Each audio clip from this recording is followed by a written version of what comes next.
दोस्तों आ गया मैं न्यू ईयर का फास्ट पॉडकास्ट लेके। काफी कंट्रोवर्शियल टॉपिक है ये। जो सबके मन में है फार्मा इंडस्ट्री में, बट लोग बताते नहीं है। ये चीजें डिस्कस होना चाहिए। कहीं पर भी जो फ्रस्ट्रेशन है वो निकलना चाहिए। सारी चीज तो मैं बात नहीं कर पाऊंगा, क्योंकि मैं ये पॉडकास्ट को छोटा रखना चाहता हूँ, ज्यादा लंबा नहीं करना है मुझे डिस्कशन को। अ, तो फार्मा में सबसे इम्पोर्टेंट चीज क्या है एक इंडस्ट्री रन करने के लिए? आप बोल सकते हो? 10 सेकंड देता हूँ। फार्मा में सबसे इंपॉर्टेंट चीज क्या है? Of course people, workforce. You need efficient people. And efficient people का मतलब क्या होता है? अगर मैं एफडी के हिसाब से बोलूं, मतलब होता है the person should to be rightly educated for the intended purpose. Like जिसके लिए आप लगा रहे हो उसके लिए उसके पास एजुकेशन होना चाहिए, एक्सपीरियंस होना चाहिए, एंड उसको अच्छे से ट्रेन करना है आपको। तो education, experience and training, three are the pillar of efficient workforce. ठीक है। दोस्तों, आप लोगों को तो पता है एजुकेशन जो है वो जो इनिशियल बेस है, बट मेजरली हम लोग सीखते हैं इंडस्ट्री में आके। कुछ हम एक्सपीरियंस से लाते हैं दूसरी कंपनी से, और कुछ हम ट्रेनिंग लेते हैं नए कंपनी आने के बाद, क्योंकि सिस्टम नया होता है, चीजें नया होता है, मशीन्स नया होता है, तो ये काफी इंपॉर्टेंट है। तो ऑर्गेनाइजेशंस को कभी मैं बोलूंगा लैक ऑफ ट्रेनिंग नहीं होना चाहिए। मतलब ट्रेनिंग सही से होना चाहिए। अ, हर एक काम के लिए इंटरनेट पर्सन हो, उस हिसाब से उसका जेडी हो, और जिसको जो काम करना हो वो आना चाहिए। तो ट्रेनिंग के लिए कभी तो कंजूसी नहीं करना चाहिए। तो कभी-कभी हम सोचते हैं, अगर इस बंदे को ज़्यादा ट्रेनिंग आ गया, ज़्यादा नॉलेज आ गया, सपोज़ मैंने एक फ्रेशर ऑपरेटर लिया, अभी उसको मैंने सारा मशीन सिखा लिया, जितना भी मशीन है मेरे पास, अभी मैं उसको बाहर भी ट्रेनिंग के लिए भेज दिया। वो लाइक ओरिजिनल, लाइक ओईएम जो है, equipment manufacturer, original equipment manufacturer, उसके बाद आपको छोड़ दिया तो। लेकिन दोस्तों, आप सोचो, अगर आपने एक ऑपरेटर को और एक आपका जो बंदा है उसको आपने नहीं सिखाया, नहीं प्रॉपर्ली ट्रेन किया, वो अगर नेक्स्ट 5 साल 10 साल सिस्टम में रुक गया तो क्या प्रॉब्लम हो सकता है? उससे अच्छा आप किसी को ट्रेन करो। आप मत सोचो इधर वो रिटेन होगा, ऑर्गेनाइजेशन में रहेगा, चला जाएगा स्मार्ट होके। इट्स गुड ना, if you are generating smart people out of your organization, that is good, that is not a bad thing. Like, मुझे पता है couple of industry, like doctor Reddy's से मैं एग्जांपल लेना चाहूंगा। डॉक्टर रेड्डी से सब लोग लर्न सीख के निकलते हैं, जो लोग सीख के निकलते हैं। आप लोगों के भी ध्यान में और भी ऑर्गेनाइजेशंस होगा जो आपके दिमाग में है, लेकिन मैंने काम किया डॉक्टर रेड्डीज में, तो मुझे लगता है doctor Reddy's is such A learning institute. आप उधर काम करोगे 10 साल 5 साल, आपका जो लर्निंग होगा वो काफी बढ़िया होगा। तो आप भी कमेंट में डाल सकते हो, आपने कौन सा ऑर्गेनाइजेशन में काम किया और आपको लगा है that organization can be considered as a learning institute, आपने बहुत कुछ सीखा है। तो this is part of my experience. So second चीज में जो देखता हूँ, ऑलमोस्ट मैं 1 साल बाहर रह चुका हूँ। हाँ, बेल्जियम से मैं ऑपरेट करता हूँ, मेरा ऑफिस अभी।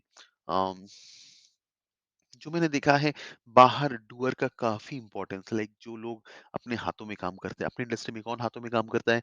सपोज जो बंदा स्टेरिल टेस्टिंग लगा रहा हो, सपोज जो बंदा आपके एसेप्टिक एरिया में जाके प्लेट लगा रहा हो, सपोज जो बंदा रात को आपके लाइफलाइजर का मेंटेनेंस कर रहा हो। Right, so those are the doers. तो कहीं न कहीं पर ये डूअर्स, इन जो लोग अपने हाथों से काम कर रहे हैं, उनका एप्रिसिएशन नहीं हो रहा है। उन उनको नॉलेज की भी ज़रूरत है, उनको ट्रेनिंग की ज़रूरत है, उनको एप्रिसिएशन की भी ज़रूरत है, उनको लाइमलाइट में आना चाहिए। आप देखोगे ऑडिटर जब साइट विज़िट करते हैं, ये एफडी, एमएचआरए, जो भी ऑडिटर हैं आते हैं, ये आके किससे बात करते हैं? डूअर से बात करते हैं, राइट? आप ऐसे डॉक्टर को कभी नहीं दिखाओगे जिसने सर्जरी छोड़ दिया 10 साल पहले, जो किताब लिखता है। ऐसे ऐसे डॉक्टर से आप सर्जरी करवाओगे? नहीं करवाओगे, राइट? आप ऐसे ऐसे कुक से खाना नहीं बनवाओगे, या ऐसे ऐसे कुक से खाना नहीं बनवाओगे जिसने खाना मतलब खाने का किताब लिखता है कैसे खाना बन बन सकता है, बट उसका कुछ एक्सपीरियंस नहीं कैसे खाना बनता है। तो डूअर काफी इंपॉर्टेंट है। जो लोग अपने हिसाब से काम करते हैं, जो लोग अपने हाथों से काम करते हैं, तो उनके पास ज्यादा इन्फॉर्मेशन रहता है चीजों का, रेदर देन हम लोग क्या करते हैं, जो शिफ्ट इंचार्ज रहता है या उससे हम लोग समरी कर लेते हैं, क्यों फेल्योर हुआ, वो जाके डूअर से बात करके कुछ समरी लेके वो आगे वाले को समझाया, राइट? तो मैं बोलूंगा, अगर कोई इन्वेस्टिगेशन होता है, अगर कुछ फेलियर होता है, तो आपको पहले डूअर से बात करना चाहिए। They need much appreciation. उनसे गलती भी हो सकता है, वो लोग सही भी काम करते हैं, वो लोग मेहनत भी करते हैं, वो लोग दिवाली दशहरे के टाइम में स्टिल टेस्ट भी लगाते हैं, रिलीज भी करते हैं। तो doer must be appreciated and then must be come into the limelight. तीसरा जो मैं बोलूँगा, अपने और इंडस्ट्री में मैनेजर बहुत ज़्यादा हो गया है। ये नॉट ओनली डेज़िग्नेटेड मैनेजर, बहुत सारे नॉन डेज़िग्नेटेड मैनेजर भी है। तो नॉर्मली क्या होता है, जो मैनेजर है वो किसी और को डेज़िग्नी करता है। जैसे उसका सुपरवाइज़र हो गया, वो तो मैनेजर बन गया सुपरवाइज़र, फिर डाउन द लेवल में उसके अगर 10 बंदा को उसमें से और एक बंदे को मैनेजर बना देगा, जो टीम के ऊपर नज़रदारी रखेगा, कौन क्या कर रहा है वो देखेगा। तो अल्टीमेटली क्या है, हम लोग बहुत सारा हायरार्की जनरेट करते हैं। एक्चुअली ज़रूरत नहीं है, राइट? एक्चुअली ज़रूरत नहीं है।